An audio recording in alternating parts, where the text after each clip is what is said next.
Welcome to மிச்சுட்லா சமையலறைங்க. இன்னைக்கு நம்ம பார்க்க போகிறது ஒரு அருமையான ரவா லட்டு ரெசிபி தாங்க. இதை எப்படி பண்ணுறதுன்னு வீடியோக்குள்ளே போய் பார்க்கலாம் வாங்க. இன்னும் நீங்கள் மிச்சுட்லா சமையலறை சேனலை சப்ஸ்கிரைப் பண்ணலையா? உடனே ரெட் கலர் பட்டனை கிளிக் பண்ணி சப்ஸ்கிரைப் பண்ணிக்கோங்க. கூடவே இருக்க பெல் ஐக்கானையும் கிளிக் பண்ணிக்கோங்க. உடனுக்குடன் அப்டேட்ஸ் உங்களை தேடி வருங்க. நம்ம இன்றைக்கி பண்ண போகிறது ரவா லட்டு ரெசிபி. அதுக்காக நான் ஒரு பேனை அடுப்பில் வச்சுட்டு இதில் கெட்டியான 1 டேபிள் ஸ்பூன் நெய் சேர்த்திருக்கேங்க. இது கூட இந்த நெய் உருகணுன்னு ஃபஸ்ட்டு நம்ம முந்திரி பருப்பையும் கிஸ்மிஸ் பழத்தையும் நம்ம வறுத்து எடுத்துக்கலாம். இந்த நெய்யில் உங்களுக்கு ஆப்ஷனல், இதுக்கு பதிலாக நீங்கள் பாதாம் பருப்போ இல்லை எதுவுமே சேர்த்தாம கூட பண்ணலாம். எனக்கு எங்கள் வீட்டில் இருக்கவங்களுக்கு இந்த முந்திரி பருப்பு கிஸ்மிஸ் பழம் ஃப்ளேவர் பிடிக்குங்கிறதுனால சேர்த்துக்கிறேன். முந்திரி பருப்பை மட்டும் ஃபஸ்ட்டு சேர்த்துக்கலாம். சேர்த்தி இது கொஞ்சம் பொன்னிறமாக ஆன பிறகு இந்த ஸ்டேஜில் இப்போ கொஞ்சம் கிஸ்மிஸ் பழத்தை சேர்த்திக்கலாம். இது நல்லா உப்பி பலூன் மாதிரி வந்த பிறகு இதை ஒரு பிளேட்டுக்கு ட்ரான்ஸ்ஃபர் பண்ணிக்கலாங்க. இப்போ இந்த ஸ்டேஜில் நம்ம பிளேட்டுக்கு ட்ரான்ஸ்ஃபர் பண்ணிடலாம்.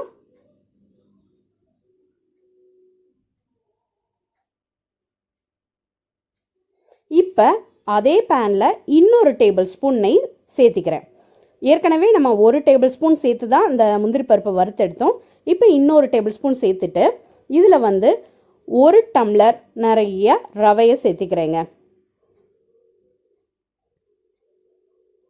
சேர்த்திட்டு இந்த நெய்யிலே நம்ம இந்த ரவையை வறுத்து விட்டுறலாம், வதக்கி விட்டுறலாம். இந்த நெய்க்கு பதிலாக நீங்கள் என்ன பண்ணலான்னா தேங்காய் எண்ணெயில் ரவையை சேர்த்தி வதக்கலாம். முந்திரி பருப்பும் கிஸ்மிஸ் பழமும் ஆப்ஷனல் தான், அது உங்களுக்கு வேணும்னா சேர்த்துக்கோங்க, வேணாட்டி அந்த ஸ்டெப்பை ஸ்கிப் பண்ணிடுங்க.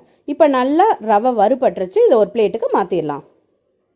நான் ஒரு மிக்ஸி ஜார் எடுத்துக்கிட்டேன். இந்த மிக்ஸி ஜாரில் நான் இன்றைக்கி 1 டம்ளர் ரவைக்கு 1 டம்ளர் ஜீனி சேர்த்திக்கிறேன். இதை இதில் சேர்த்திடலாம். நம்ம இந்த ஜீனி கூடவே ஒரு 5 ஏலக்காய் சேர்த்து பொடிச்சு எடுக்க போகிறோம். பொடிச்சு எடுத்துகிட்டு உங்கள்கிட்ட காமிக்கிறேன். இந்த ஜீனி 1 டம்ளர் சேர்த்திருக்கேன். உங்களுக்கு ஸ்வீட்னிங் அதிகமாக வேணும்னா 1.5 டம்ளர் சேர்த்திக்கோங்க. இப்போ பொடிச்சு எடுத்தாச்சு. அதை நான் பவுலுக்கு சேர்த்திக்கிறேன். எங்கள் வீட்டில் அளவா ஜீனி சாப்பிட்றதுனால இந்த 1 டம்ளரே கரெக்டாக இருக்குது. உங்கள் வீட்டில் ஜாஸ்தியாக சாப்பிடுவீங்க, ஸ்வீட்னிங் ஜாஸ்தியாக இருக்கணும்னா 1.5 டம்ளர் ஜீனி சேர்த்திக்கோங்க.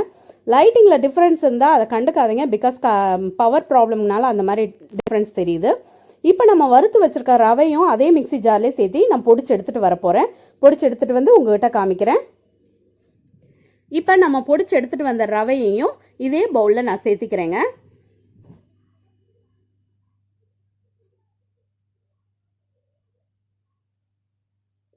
இந்த ரவை இதில் சேர்த்தின பிறகு இது கூடுதல் சுவைக்காக நான் என்ன பண்ணுறேன்னா ஒரு பேன் அடுப்பில் வச்சு அதில் 1/2 டேபிள் ஸ்பூன் நெய் ஊற்றிக்கிட்டேன்.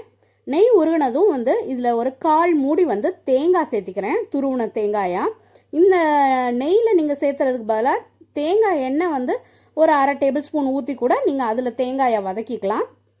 அது உங்கள் ஆப்ஷன், நெய்யில் வதக்கிறதா இல்லை தேங்காய் எண்ணெயில் வதக்கிறதான்னு நீங்கள் டிசைட் பண்ணிக்கோங்க. இது லைட்டாக கலர் சேஞ்ச் ஆகி ஈரப்பதம் போனோனையும் கொஞ்சம் உதிரி உதிரியாக இருக்கிற ஸ்டேஜில் நம்ம பவுலுக்கு மாற்றிடலாம். பாருங்க, இந்த அளவு கலர் சேஞ்ச் ஆனனையும் ட்ரை ஆயிருச்சு, ஈரப்பதம் கிடையாது. இந்த ஸ்டேஜில் நம்ம வறுத்து வச்சுருக்கோம் இல்லையா, பொடிச்சு வச்சுருக்கோம் இல்லையா, அந்த ரவையும் ஜீனியும் அந்த பவுலுக்கு நான் இந்த வதக்கின தேங்காவை சேர்த்திடுறேன். இது எல்லாத்தையும் சேர்த்தின பிறகு நம்ம ஸ்வீட்டை என்ஹான்ஸ் பண்ணி கொடுக்கறதுக்கு, அதிகப்படுத்தி கொடுக்கறதுக்கு நான் ஒரு பிஞ்ச் உப்பு சேர்த்திக்கிறேன், தூள் உப்பு. நம்ம ஒரு துளி தான் சேர்த்துறோம். இது ஸ்வீட்டை அதிகப்படுத்தி கொடுக்கும், நல்லா இருக்கும், அதுக்காகத்தான். இப்போ காய்ச்சின பாலாக நான் கொஞ்சம் சேர்த்திக்கிறேன். அதுவும் ரொம்ப சூடாக வேணாம், கொஞ்சம் வெது வெதுப்பாக இருக்கட்டும். அந்த மாதிரி பாலாக 3 டேபிள் ஸ்பூன் பால் சேர்த்திருக்கேங்க. இது கூடவே 2 டேபிள் ஸ்பூன் நெய் சேர்த்திருக்கேன். இப்போ இதை நம்ம கையாலே நல்லா கலந்து விட்டுறலாம். ஏன்னா இந்த நம்ம கரண்டியில் கலக்கிறத விட கையில் கலக்கும்போது எல்லாமே ஈவனாக கலந்து வரும், அதுக்காகத்தான். இதை ஃபுல்லாக நல்லா கலந்து விட்டுருங்க. ஆனால் இந்த ஈரப்பதம் பத்தாது, நம்மளுக்கு உருண்டை பிடிக்க வராது. மறுபடியும் நம்ம பாலும் நெய்யும் சேர்த்தணும், அப்போ தான் ஈஸியாக பிடிக்க வரும். இப்படி நல்லா கையிலே கலந்து விட்டுருங்க, அடி வரை கலந்து விட்டுருங்க. கலந்து விட்ட பிறகு நான் இப்போ இதில் பால் சேர்த்திக்க போகிறேன் மறுபடியும். இப்போ கொஞ்சம் ட்ரையாக இருக்குது, அதனால ரொம்பவே ட்ரையாக இருக்குது. அதனால் நான் ஒரு 3.5 டேபிள் ஸ்பூன் வரைக்கும் பால் சேர்த்திக்கிறேங்க. ஒவ்வொரு ரவை ஒவ்வொரு மாதிரி இழுக்கும், அதனால் நீங்கள் கொஞ்சம் கொஞ்சமாக ஊற்றி சேர்த்திக்கங்க. இப்போ இது கூடவே 1 டேபிள் ஸ்பூன் வந்து நெய் சேர்த்திக்கிறேன். இப்போ கலந்து எடுத்துக்கிறேன். கலக்கும் போது இலக்கமாக இருக்க மாதிரி இருக்கும். பாருங்க, கரெக்ட் ஆயிரும். இந்த அளவு கன்சிஸ்டன்சி இருக்கணுங்க. இப்போ நம்ம ஃபர்ஸ்ட் நெய்யில் வறுத்து வச்ச முந்திரி பருப்பையும் கிஸ்மிஸ் பழத்தையும் சேர்த்து நல்லா கையாலே கலந்து விட்டுறேன். இப்போ நம்ம வந்து லட்டு பிடிக்க ஆரம்பிச்சிடலாம். லட்டு பிடிக்கிறதுக்கு முன்னாடி கையில் நெய்யோ எண்ணெயோ தடவிக்கங்க. அப்போ தான் ஈஸியாக ஒட்டாமல் உருண்டையாக வரும். அதுக்காகத்தான். இப்போ இந்த மாதிரி உருட்டி எடுத்துக்கோங்க. நம்ம ரவா லட்டு ரெடி ஆயிடுச்சு. இதை வந்து நான் பிளேட்டுக்கு ட்ரான்ஸ்ஃபர் பண்ணிக்கிறேன். இதே மாதிரி எல்லா லட்டுகளையும் பிடிச்சி எடுத்துட்டு உங்களுக்கு காமிக்கிறேங்க. பாருங்க, நம்ம ரவா லட்டு எல்லாமே ரெடி. அருமையான ரவா லட்டு தயாராகிடுச்சு. நான் ஆல்ரெடி சொன்ன மாதிரி இந்த முந்திரி பருப்பு கிஸ்மிஸ் பழம் எதுவும் போடாமையும் செய்யலாம், இல்லை ஏதாவது ஒன்று போட்டு கூட செய்யலாங்க. அது நம்ம இஷ்டம்தான்.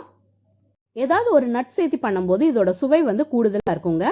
நீங்களும் இதே மாதிரி ட்ரை பண்ணி பாருங்க. ட்ரை பண்ணி பார்த்துட்டு எப்படி வந்துச்சுங்கிறத மறந்துடாம கமெண்ட் செக்ஷன்ல கமெண்ட் பண்ணுங்க. இந்த வீடியோ உங்களுக்கு பிடிச்சிருந்தா என் வீடியோவை லைக் பண்ணுங்க, ஷேர் பண்ணுங்க, கமெண்ட் பண்ணுங்க. என் சேனலுக்கு நீங்க புதுசா இருந்தா என் சேனலை சப்ஸ்கிரைப் பண்ணிக்கோங்க. கூடவே இருக்க பெல் ஐக்கான மறந்துடாம கிளிக் பண்ணிக்கோங்க. இன்னொரு வீடியோல பார்க்கலாங்க. Until I meet, it's signing off from Michitla. Thank you. Bye.